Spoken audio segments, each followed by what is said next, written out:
Ladies and gentlemen, boys and girls, children of all ages, this is Hopeful Chewbacca back at the Church of Chewbacca. And yesterday, some Battle Royale rewards came out, and it was the 99 overall Bob Feller Signature Series, as well as a 99 overall MVP 2015 Josh Donaldson card. This video is going to be a Chewie review of the Bob Feller Signature Series card. That is one of the two options for the Battle Royale rewards. Guys, I need you to hit that subscribe button. I need you to give this video a thumbs up. Hit that notification bell so you know whenever I'm uploading more videos. As well as comment down below what you guys think about this 99 overall Signature Series Bob Feller. Guys, let's get into it. Bob Feller. One of the two options if you go 12-0 in Battle Royale right now is this 99 overall Bob Feller of the Cleveland Indians. It's his Signature Series card. He's right-handed throwing, right-handed batting. He played with the Cleveland Indians from 1936 to 1956. It only had 18 total seasons of playing, though, because he took a 3-year hiatus to go and fight in World War II, which is very honorable of him.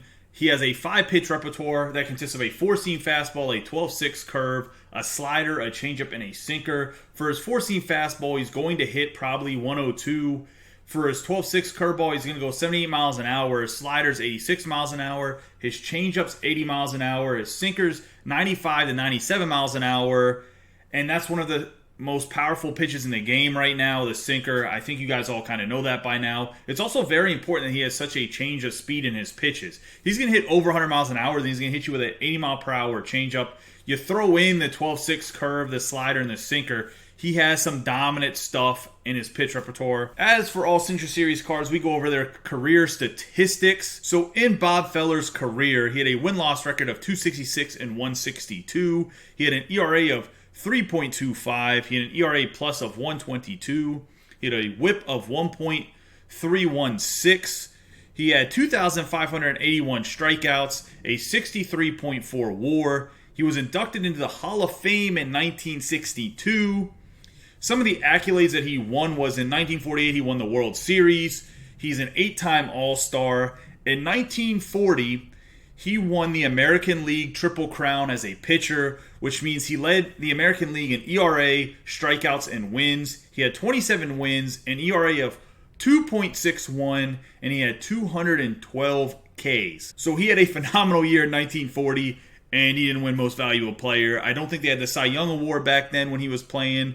I mean, this guy played before and after World War II. So he played a while ago. He had an absolute rocket for an arm, as you can see from his 4-seam fastball going over 100 miles an hour. He was one of the hardest throwing pitchers in his entire era. Looking at his attributes, he's 123 stamina, 100 hits per 9, 124 K per 9, 63 base on balls per 9, 98 home run per 9, 100 pitching clutch, 85 control, 98 velocity, and 99 break. So he has very good attributes for a pitcher. He has that really high Ks at 124. The 100 hits per 9, I think is a little bit low for 99 overall. I'd like to see that number a little bit higher. If he was around 110, he'd be absolutely dominating, but he's not. He does have a good pitching clutch for a starting pitcher. The home runs per 9, as you guys know, doesn't really matter unless you're playing against a computer. Against a computer, 98 home runs per 9 is great. He's going to definitely keep dudes from hitting out of the ballpark. So if you're an offline player, this Bob Feller's definitely good for you.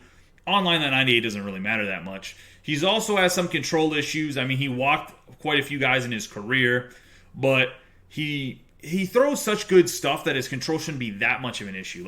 Take a quick look at his quirks. His quirks are cannon, pressure cooker, unbreakable, workhorse, stingy, untouchable, grounded, cheesy, sinker baller, knee buckler, and outlier 1. So when I was saying he's hitting 102, and you guys are probably like, I don't think he hits 102 there. Well, he does because he's outlier 1. It's going to allow him to hit that 102 mark on a consistent basis. I knew that from the card he had in the second inning bosses, his 93 overall card, that he had outlier 1. So I would assume that this card would have it as well. This is supposed to be like a better version of Bob Feller. The biggest downside to this Bob Feller, my personal opinion, is going to be his price. He's going to be expensive like the Josh Donaldson is that we went over in the other video.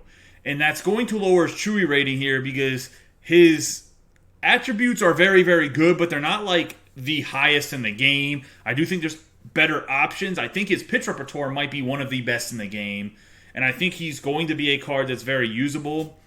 But just like Josh Donaldson, I'm going to have to take away at least a Chewie for the price because he's going to be well over 200K, and I just don't know if this car is going to be worth over 200K for a while. Now, when he drops down to 100K or whatever, I mean, that might be reasonable to buy him for, but you're talking about probably a month from now.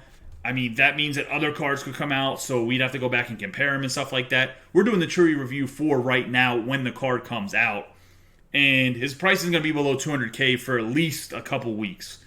That's going to knock this Bob Feller, who would be a 4.5 Chewie card based on attributes, down to 3.5 Chewies because his price is too damn high, and we got to pay rent and stuff. I don't know what to tell you. The price is just too high for what you're getting out of this card. If you really want to play a Bob Feller, go get his 93 overall card. I'm sure it even probably dropped more in price. Plus, you can prestige it to 95 overall, which actually makes him a pretty good card. I think his attributes are actually pretty close to this. So I would just go and get that Bob Feller if you really want to pitch with Bob Feller. Just a way cheaper price. I just think there's better cards that you can get for a much lesser price than this Bob Feller. Do they have the same pitch repertoire as Bob Feller? No, they do not. However, he's going to get 3.5 Chewies. His price is just way too high for me. Well, guys, that wraps up the Chewie review on the 99 overall Signature Series Bob Feller from the Cleveland Indians. You guys let me know down below what you guys think of his Chewie rating, whether you agree with it or disagree with it. You guys have a great day and be safe.